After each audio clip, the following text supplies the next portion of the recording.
You know, there's so many things that are put in Kim's head.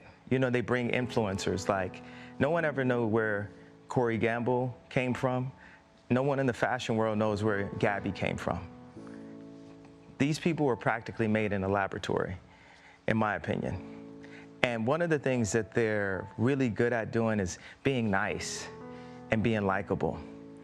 And what they do is, for people that have some form of influence, whether it's an educated black woman like my mother that became the head of the English department at Chicago State University, or whether it's the most influential white woman on the planet, being my ex-wife, they have people that are around them at all times telling them what to be afraid of. It's like not what to do or say specifically, it's what to be afraid of.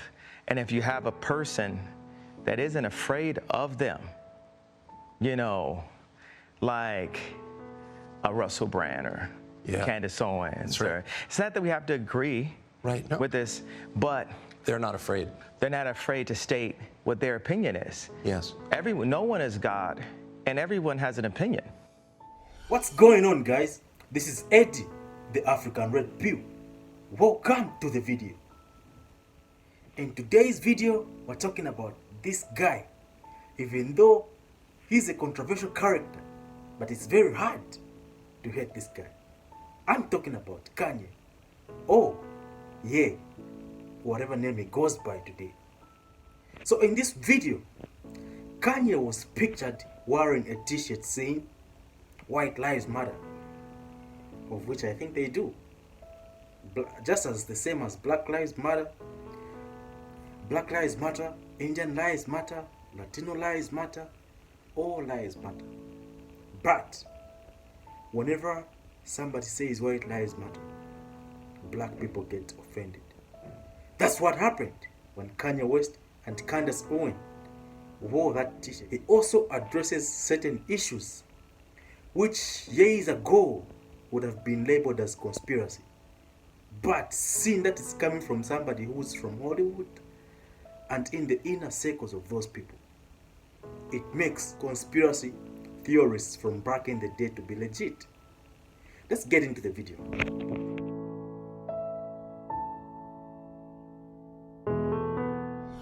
So you just came from Paris Fashion Week, you just landed, and you have a lanyard still on from it, and there's a photograph on it. What is that? It's a photograph of a baby's ultrasound. Why is that? And that you designed that?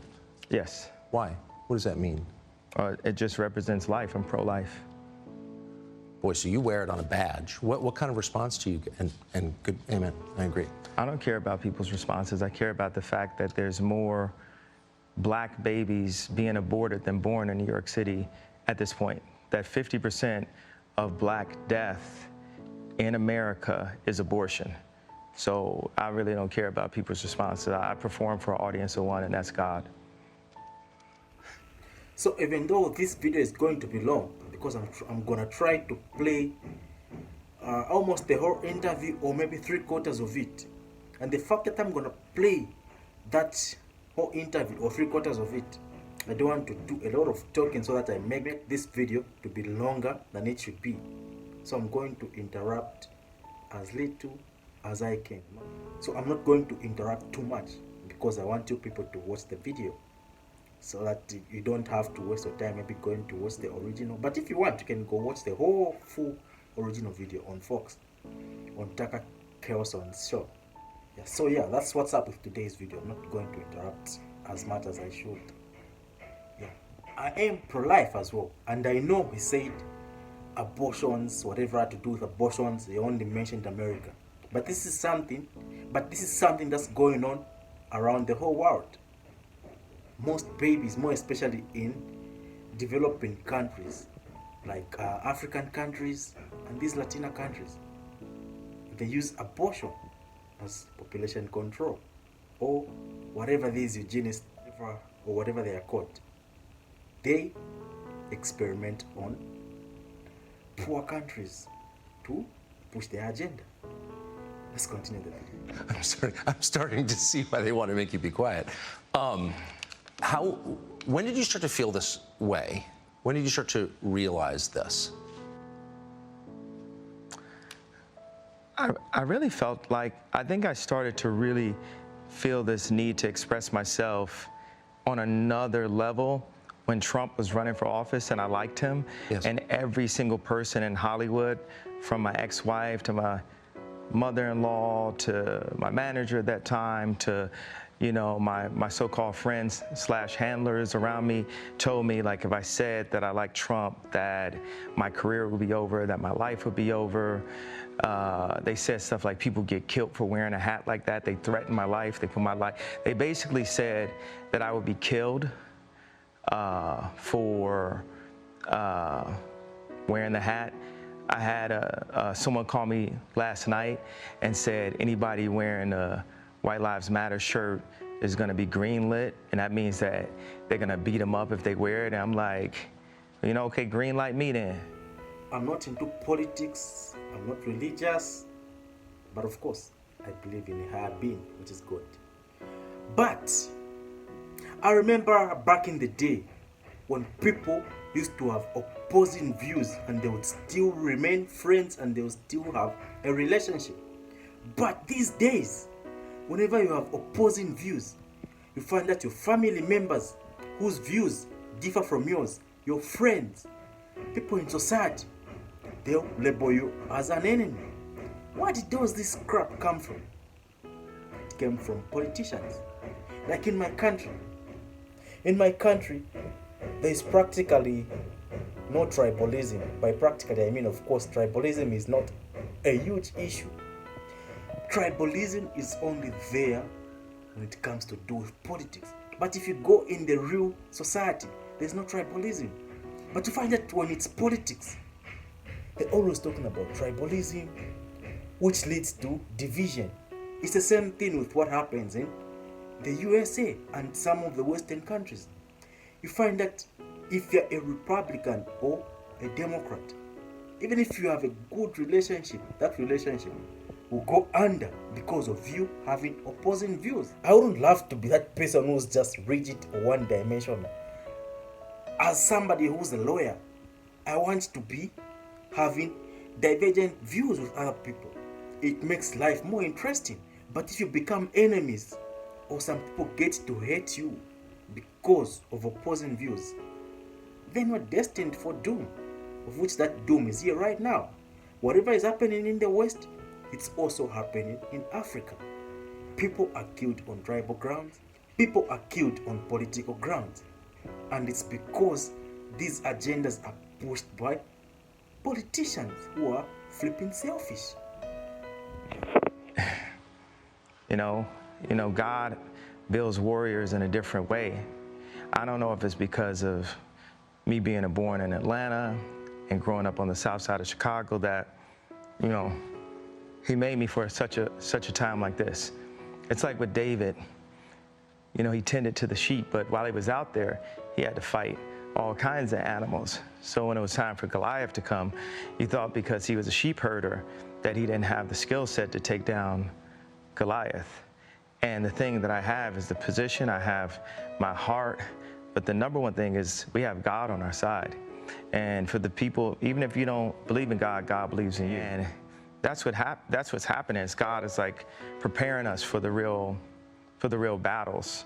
And we are in a battle with the media. Like the majority of the media has a godless agenda, and their jokes are not working. This whole like, oh yeah, he's crazy and all these things, they don't work because the media has, you know, they've also watched travesties happen, just even specifically to me, and just watch it and act like it wasn't happening, and they stay quiet about it.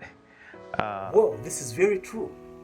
The media is the tool which these selfish politicians or selfish rich people with hidden agendas, of which by now those agendas or that agenda is not hidden. They use the media to push that agenda. They use the media to throw things in your face. Even if you reject it, they will keep on throwing it in your face. Even if the people who are advocating for that thing is a flipping small minority, but because they are the loudest, they use the media to push that tiny thing in your face. Once you go against them, once you challenge the media, They'll cancel you like Andrew Tate. They'll cancel you like Alex Jones. They'll cancel you like Sneeko. They'll cancel you, or they'll off you like people like McAfee, allegedly. Or they'll do whatever they can as long as it benefits them or it keeps them influential. That is why a lot of people have stopped trusting the media. They're going to independent sources like YouTube, more especially space like the Manosphere, the Red Pill. Yeah, and just being awoke by being, and just being woke. And by being woke, I don't mean being woke like the flipping sheep who've got a liberal mindset. And by liberal mindset, I don't mean the Democrats. I mean liberal mindset. These people who are sheep, the NPCs, people who are still plugged into the matrix. Those are the people with the liberal mindset. The ones who don't want to hear other people's views. The only view that matters is theirs. These are the people who are a small minority, but they've got the biggest voice. So they will cancel anyone, no matter how big that person is. This small minority with the big voice will manage to cancel you. So, and the fact that the media has been losing ground, no wonder they're trying to cancel, to target everybody who's got a huge following. They tried it with Joe Rogan, Andrew Tate, even though he's not cancelled. They've just made him even popular. They do it all the time. My dad is an educated ex-Black Panther, and he put a text to me today. He said, "White lives matter, ha, ha, ha, ha, ha." And I said, I thought the shirt was a funny shirt. I thought the idea of me wearing it was funny. And I said, "Dad, what do you think it was funny?" He said, just a Black man stating the obvious. Yeah. And, you know, my dad doesn't listen to rap music, and he's like super educated. We opened up a water distribution center in the Dominican Republic together. He's like the original Steve Jobs, but he was getting blocked every which way with all of his ideas. And he didn't have an endless bank account, and he didn't have an Instagram. So all these ideas, he had to like take them back and compress them. Like, my dad is the most brilliant person that I know. And we actually have a strained relationship because I was taken from him, because my mom was an actress, so she was a liberal. And my dad would see certain things and say, you know, we should do it this way, we should do it that way. And the people got around my mom and pulled her away, much like, you know, Kim is a Christian, but she has people who want her to go to Interview magazine and put her ass out while she's a 40-something-year-old multi-billionaire with 4 Black children. And this is how fashion wants to, how they want to present her. So here's the thing. Just like Kanye said about Kim. Kim is a Christian. Maybe she's got a good heart. Her heart is in a good place. But the fact that she's got those handlers who control her thoughts and her movements, it's very hard for her to unplug. Of which I think it's similar to Kanye. I hope his unplugging is genuine. He might be saying all these things, but meanwhile, he's still plugged into the matrix. Of which I understand, because being unplugged from the matrix is very hard. It takes a long time for somebody to completely get unplugged. So I'll be observing Kanye. Yeah. So for the Kardashians or Kim, her weakness or their weakness is fame and money. Fame and money is their weakness, of which is practically going to be their downfall, because they are now older. Kim is in her 40s. She no longer has the beauty she used to have when she was in her 20s. No matter what type of plastic surgery she can do, she will never be that. So this thing, eventually, it will get to her. And probably when it gets to her, she's going to be unplugged, and she's going to wake up just like we are saying Kanye right now. Yeah. So you said that your father said when he saw the shirt, "White Lives Matter," it's great to see a Black man stating the obvious. So by which I think you meant that's obviously true. Yeah, that's my favorite response, because I kept on thinking, like, you know, people, they're looking for explanation. And people say, well, as an artist, you don't have to give an explanation, but as a leader, you do. Yes, I think that's right. So the answer to why I wrote White Lives Matter on a shirt is because they do. It's the obvious thing. Yeah. Of course they do. White lives matter. The same way black lives matter, white lives matter. Latino lives matter. Indian lives matter. Or whatever race you can come up with. Every race, every human being's life matters. Why is it that black people get offended when they hear somebody saying that white lives matter? Because they've been indoctrinated and brainwashed to think that every white person is a bad person, of which that's not the case. In the white community or in the white race, there are good people and bad people. In the black community, there are good people and bad people. In the Latina community, in the Indian community, in whatever community, there are good people and bad people. In short, in humanity, this human race has got good people and bad people. But all lives matter.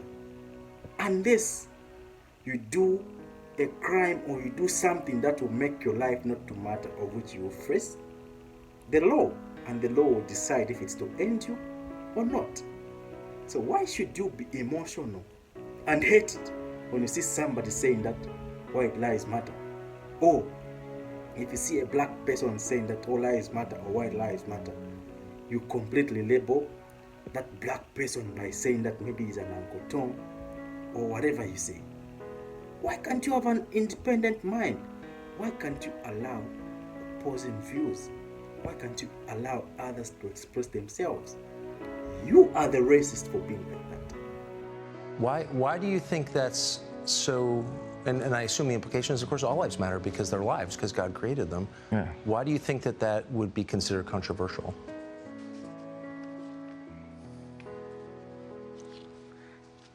Because the same people that have stripped us of our identity and labeled us as a color have told us what it means to be black and the vernacular that we're supposed to have. My dad grew up as a military brat, and his family moved around, but they were based mostly in Delaware. And at the time, if they weren't the only black family, they were one of the few. And he would be discriminated against because he was black. So by the time he got into college, he would be discriminated against. He went to a black college, he would be discriminated against because they said he talked too white. Yes. And then he played the kick drum in the band. So when he would go to the club and the music was playing, where would he clap his hands? Where the kick drum is. Yeah. So it's the opposite of where everyone else was clapping their hands. And this is the most elegant and tasteful person that I know. And when the school suggested, like the herding systems, because what they do is take the black community and they separate us, and they separate the families, and the educated, they push this, need for higher education, and us as blacks, we discriminate against each other and say, well, I got my PhD and you don't have your PhD, so I'm better than you. And so my mom, she had a PhD, and she was influenced to move to the south side of Chicago and take this job at Chicago State University. And she told my dad, if you come for us, you'll never see him again. These are the things Kevin Samuels used to talk about. The black community, the African community has been divided because they've destroyed the family household. They pushed black women to concentrate on education, and when they concentrated on education, they had the mindset to think that they are better or equal to their men. And because of that, they preferred being single. And a lot of them were leaving their men to be single mothers. And when they became single mothers, they poisoned their children to be hating their fathers, of which the father is not there, so he can't defend himself. And us men who are usually naturally stoic, even if somebody poisons you, you just ignore it. That's the same thing that happened to Kanye West. This is the same thing that happens to a lot of black single mothers. They poison their children to hate their daddies. We've all been there. Yeah. Which is very sad. And they're practically trying to do the same with Kanye West and his kids. Let's continue the video. Because, you know, the media ridiculed me for getting the house next door to Kim to see my children. And they even said that I was stalking her and her new boyfriend because I bought the house next door to see my children. And that's how I knew that my mom had said that to him. I said, Dad, you know, they moved us to one of the most agreed upon to be one of the most dangerous places in the world. It's almost like they tried to kill me or something. I said, Dad, why'd you never come to get us? And that's when he told me that she was told that. You know, there's so many things that are put in Kim's head. You know, they bring influencers, like no one ever knew where Corey Gamble came from. No one in the fashion world knows where Gabby came from. These people were practically made in a laboratory, in my opinion. And one of the things that they're really good at doing is being nice and being likable. And what they do is, for people that have some form of influence, whether it's an educated black woman like my mother that became the head of the English department at Chicago State University, or whether it's the most influential white woman on the planet, being my ex-wife, they have people that are around them at all times telling them what to be afraid of. It's like not what to do or say specifically, it's what to be afraid of. And if you have a person that isn't afraid of them, you know, like a Russell Brand or Candace Owens, right. It's not that we have to agree with this, but they're not afraid. They're not afraid to state what their opinion is. Yes. No one is God, and everyone has an opinion. Yeah, just like I said, Kanye has simply summed it up. This is what we talk about in the red pill community, in the manosphere all the time. They want to divide the community. And if you go deep in this, you'll find that it's the same eugenists who've just figured out a way or better tactics than what they used to do back in the day. By dividing the community, it means the population will remain stagnant and it will start going down. I won't go deep into this. Maybe we can do it in another video, not this one. Let's continue. People with power try to make other people feel like they don't have any. My power is through God. So if someone ever says anything like, oh, you did a great job, it's praise God. It's funny, atheists love the term narcissist when you believe in yourself. Right. They say that it's narcissistic. You know, I love the dynamic of how you compare, you show that there's still humanity even with the position that God has placed me in. Why did Moses smite the rock? Why did he get that frustrated? And just to be able to be gentle, to be more gentle. You know, God is alive. Look at this right here. Look at how quiet it is right now. It's only God. God is of order. The devil is of chaos. But it's true. Right now, or currently, I'm somebody who doesn't consider myself to be religious. But when I was young, I was a very devoted Christian. When I was a kid, I used to go to church all the time. I used to go to Sunday school.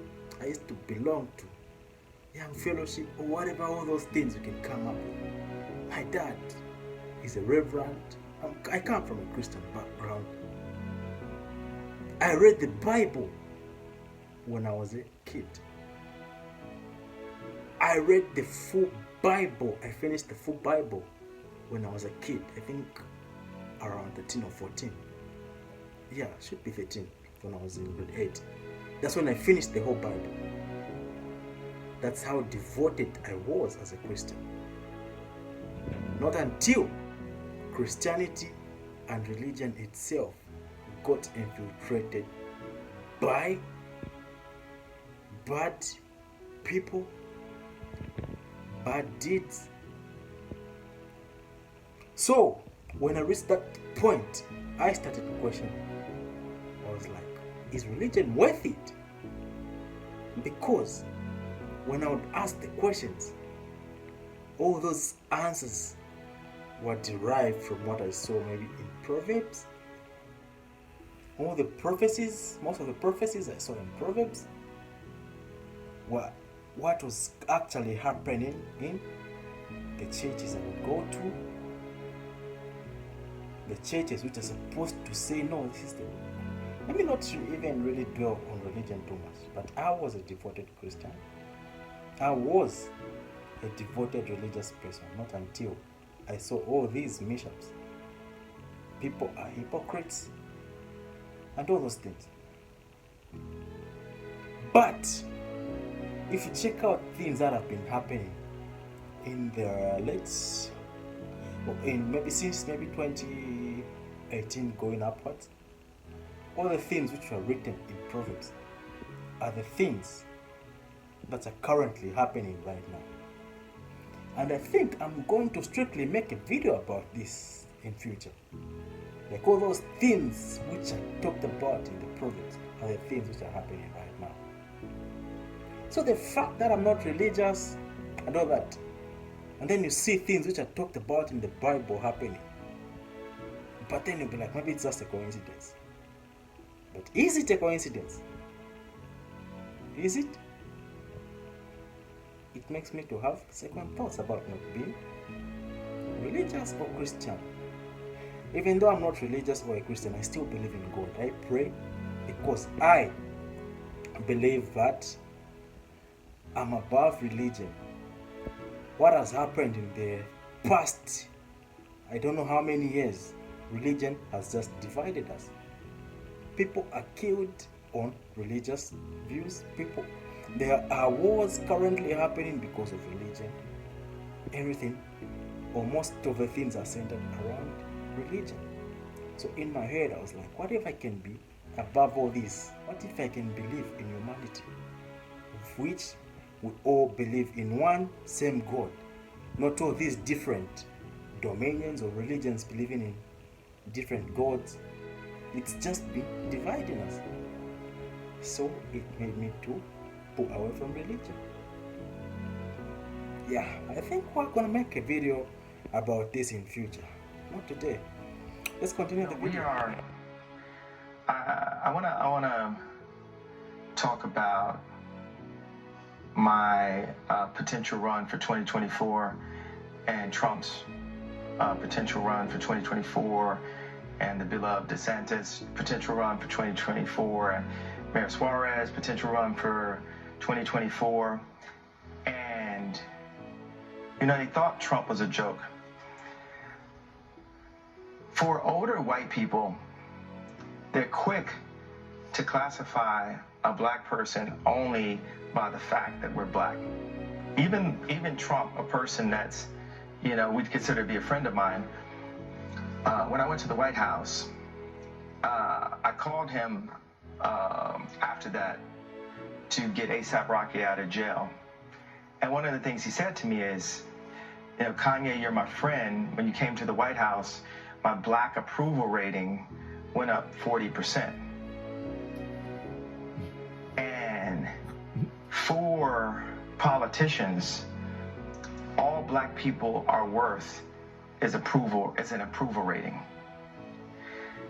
The Democrats feel that they don't owe us anything, and Republicans feel that they don't owe us anything.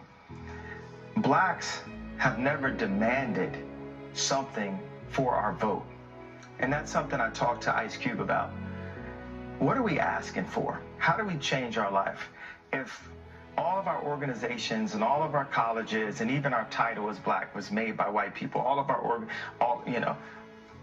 jobs and Black Wall Street,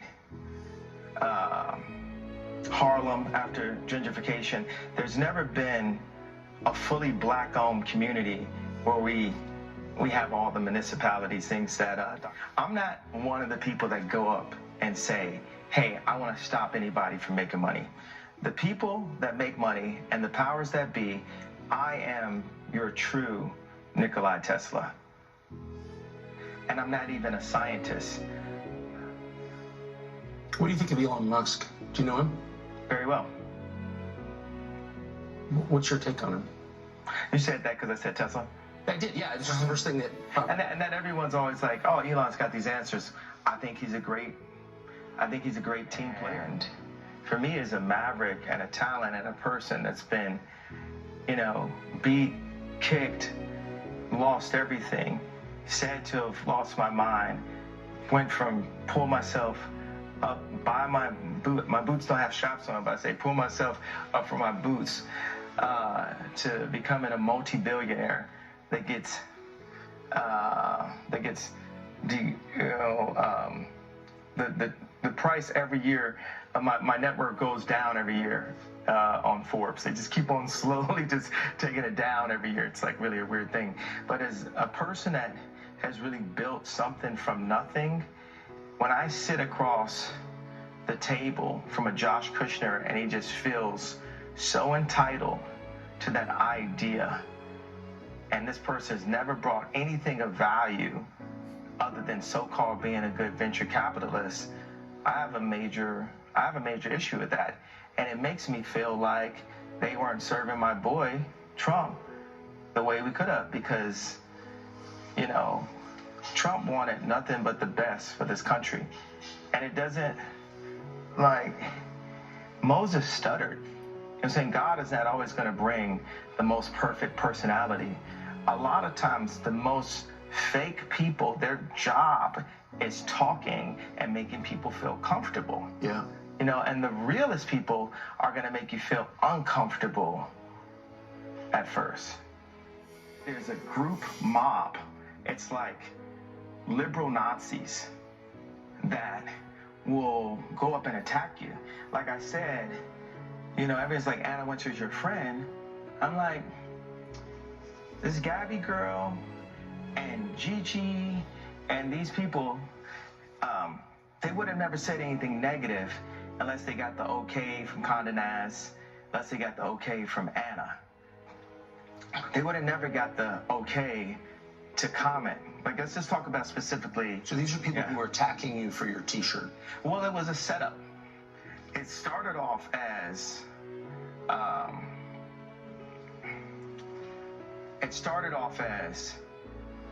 them having this black girl comment and say, well, I felt traumatized when I saw this T-shirt. This is a black girl saying, I felt traumatized when I saw a black man wearing something that he wasn't allowed to wear. It's like in Django when Jamie Foxx is on top of a horse and Samuel Jackson's like, that black guy's not supposed to be on top of the horse. Okay. And then I went and said, hey, I don't like your boots. I know Anna Wintour doesn't like your boots and you're not a fashion person. And then people started to say I was a bully. But it was a setup. And they finally got it, right? Because I eliminated the BLM officer at Adidas. And then I got out of the Gap deal. And just one by one, I've been winning these battles, right? And they thought they had me. They had the idea that Ye was bullying, what I think the liberal term is a body goes black woman. Now let's talk about Gabby and my good friend Lizzo. Lizzo works with my trainer, a friend of mine, Harley Pasternak. When Lizzo loses 10 pounds and announces it, the bots That's a term for people like, it's like telemarketer callers, like on Instagram, they attack her for losing weight because the media wants to put out a perception that being overweight is the new goal when it's actually unhealthy. Let's get aside the fact of whether it's fashion and vogue, which is not. Let's just, or if someone thinks it's attractive, to each his own. It's actually clinically unhealthy, and for people to promote that, it's demonic. You know. What, can I ask? Yeah. I've noticed this also. Yeah. Why do you think they would want to promote unhealthiness among the population? It's a genocide of the black race. They want to kill us in any way they can. Planned Parenthood was made by Margaret Sanger, a known eugenics, with the KKK, and I believe that if we saw ourselves as a people and not a race, then we would treat our people better. Like if you go to a Jewish person and you say a race, it almost gets confusing. They'll cut you off quickly and say, we're not a race, we're a people. Well, our people are supposed to just say it loud, I'm black and I'm proud. Okay, well, what about, do you own the land that you're living in? Do you own, is the contract even in a language that's even possibly understandable? Right. You know, for your heritage? You know. Yeah, just like what I said at the beginning of the video. There's this small minority, which is a group mob, which likes canceling people who are against their ideas or people who oppose their views. These people are a small minority, but they are very loud. And the fact that they are a loud minority, a lot of corporations end up falling for it. And then they keep on pushing their agendas, which leads to those corporations to go under, of which the statement, if you go woke, you go broke. That's where it comes from. And what's with this fat positivity? What's with this body movement positivity or whatever that crap is? Why are they pushing for it? Like Kanye West explained, and I've talked about this in my previous videos. It's so crazy, man. It's crazy. Because the thing is, if you're not healthy, it means your lifespan will be shortened. And by that, it means the eugenists are winning this war. That's why they're labeling everybody or every man out there who goes to the gym or who works out. They label them or us to be these right-winged toxic masculinity because we go to the gym. And that can be expanded on because they did a study. I've forgotten that study. I'm sure if you look it up, you'll find it. They saw that they did a study on people who are fat. They had the liberal mindset, of which I was fat. I had a liberal mindset. But when those people went to the gym, when they worked out, they lost weight, they gained their confidence, it translated to them to becoming or to have a conservative mindset because of them being confident and all that. That's why they don't like people who work out or go to the gym, because they think that's toxic masculinity, of which in future maybe I'll do a video about that. And I actually did a video about Margaret Sanger and the Planned Parenthood. If you just check out from my uploads from some months back, you'll find that video, which explains in detail about Margaret Sanger and her belonging to the Democratic Party and her belonging to the KKK and her belonging to the movement of eugenics, of which Bill Gates and other like-minded characters belong. These people who talk about population control, these people who push for abortions, and these people who push for all these things that control population. If you haven't enjoyed my long video, I'm sorry guys, but the interview was too good for me not to have a commentary on it. So if you feel like, or if you think the video is too long for you, I apologize.